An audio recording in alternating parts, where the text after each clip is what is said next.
રાજકોટ જિલ્લાના ધોરાજી તાલુકામાં અંદાજે 350 પ્લાસ્ટિકના કારખાનાઓ અલગ અલગ વિસ્તારોમાં ધમધમી રહ્યા છે। હાલ પ્લાસ્ટિક ઉદ્યોગકારો નગરપાલિકા તંત્ર કરવેરા ભર્યા છતાં પ્રાથમિક સુવિધાઓથી વંચિત હોવાનું જોવા મળી રહ્યું છે। આગામી દિવસોમાં નગરપાલિકા કચેરીમાં નવી બોડી પાસે પ્રાથમિક સુવિધાઓ આશા અને અપેક્ષા પ્લાસ્ટિક ઉદ્યોગકારો રાખી રહ્યા છે।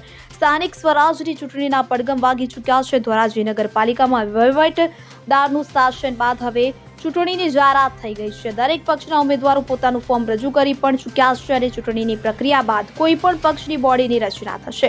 વાત કરીએ ધોરાજીની તો ધોરાજીમાં અંદાજે 350 જેટલા અલગ અલગ પ્રકારના પ્લાસ્ટિક કારખાનાઓ ધમધમી રહ્યા છે। આ પ્લાસ્ટિક ઉદ્યોગ નગરપાલિકાની હદમાં આવતા હોય અને પ્રાથમિક સુવિધાઓ માટેના તમામ પ્રકારના કરવેરા ભરી રહ્યા છે, પણ પ્લાસ્ટિક ઉદ્યોગકારોના કમનસીબ એટલા છે કે જ્યારથી પ્લાસ્ટિક કારખાનાઓ અસ્તિત્વમાં આવ્યા ત્યારથી નગરપાલિકા તંત્ર દ્વારા તમામ પ્રકારના કરવેરા ભરવા છતાં પ્રાથમિક સુવિધાઓ સ્ટ્રીટ લાઇટ, ભૂગર્ભ ગટર યોજના, શુદ્ધ પાણી, સાફ સફાઈ કે પછી સારા રસ્તાઓ અત્યાર સુધીમાં પ્લાસ્ટિક ઉદ્યોગકારોને મળ્યા જ નથી।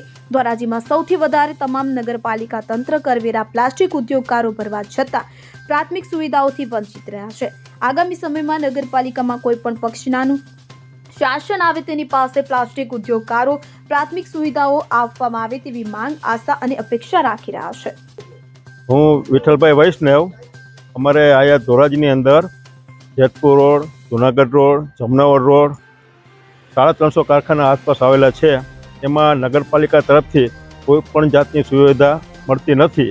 અમે વેરો પણ ટાઈમસર ભરી છીએ, વ્યવસાય વેરો અથવા જીએસટી જે કંઈ પણ ટેક્સ છે ટાઈમસર ભરતા હોવા છતાં પણ નગરપાલિકા તરફથી કોઈ પણ વ્યવસ્થા મળતી નથી। જેમ કે સ્ટ્રીટ લાઇટ છે, પીવાના પાણીની વ્યવસ્થા છે, સારા રોડ છે, અથવા ચોમાસાની અંદર જે પાણી કારખાનામાં ભરાય છે એના નિકાલની વ્યવસ્થા પણ કરતા નથી।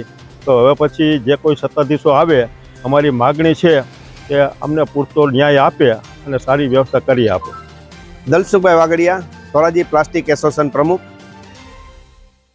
ધોરાજી પ્લાસ્ટિક જુનાગઢ રોડ ઉપર, ઉપલેટા રોડ ઉપર, જમનાવર રોડ ઉપર અને જેતપુર રોડ ઉપર પ્લાસ્ટિક ઇન્ડસ્ટ્રીઝ આવેલી છે। આ ઇન્ડસ્ટ્રીઝ 350થી વધારે ઇન્ડસ્ટ્રીઝ આવેલી છે જે નગરપાલિકાની હદમાં આવેલી છે અને ટૂંક સમયમાં નગરપાલિકાની ચૂંટણી થવાની છે, નવા સત્તાધીશો આવવાની છે અને આ સત્તાધીશો પાસે અમારી ઇન્ડસ્ટ્રીઝના લોકોની પ્રાથમિક સુવિધા જેવી કે પાણી, પીવાના પાણી, રોડ, રસ્તા, સ્ટ્રીટ લાઇટ, ગટર જેવી સુવિધાઓની અમારી માગણી વર્ષો જૂની પડેલી છે તે સંતોષાય તેવી અમે નવા સત્તાધીશો પાસે અપેક્ષા રાખીએ છીએ અને અમે નગરપાલિકાના તથા સરકારશ્રીના તમામ કરવેરા રેગ્યુલર ભરીએ છીએ છતાં પણ અમને પ્રાથમિક સુવિધા નથી મળતી।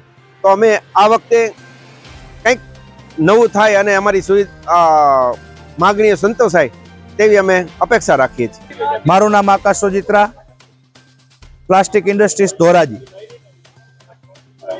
આવનારા સમયની અંદર જે નગરપાલિકાની ચૂંટણી થવા જઈ રહી છે તેમાં જે લોકો ચૂંટાઈને આવે તે લોકો પાસે અમારા પ્લાસ્ટિક એસોસિએશનની એવી માંગ છે કે અમને પ્રાથમિક સુવિધાઓ મળે, રોડ, રસ્તા અને સ્ટ્રીટ લાઇટની વ્યવસ્થા કરી આપવામાં આવે। તેમની સાથોસાથ જ્યારથી ઇન્ડસ્ટ્રી સ્થપાયેલ છે ત્યારથી અમને કોઈ પણ પ્રકારની પાણી માટેની કે કોઈ પણ પ્રકારની વ્યવસ્થા કરી આપેલ નથી। તો અમે જે સત્તાધિકારી ચૂંટાઈને આવે તેમને માંગ કરીએ છીએ કે અમને દરેક પ્રકારની વ્યવસ્થા કરી આપે અને અમારી સુવિધા પૂરી પાડે।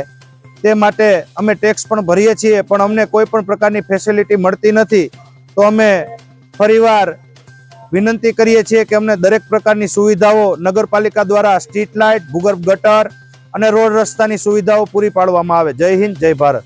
અલ્પેશ ત્રિવેદી સાથે CN24 ન્યૂઝ ધોરાજી। હવે જુઓ દેશ દુનિયાની તમામ ખબરો તમારી આંગળીના ટેરવે। ઉઠાવો મોબાઈલ અને Google Play Store પરથી ડાઉનલોડ કરો અમારી CN24 ન્યૂઝ મોબાઈલ એપ।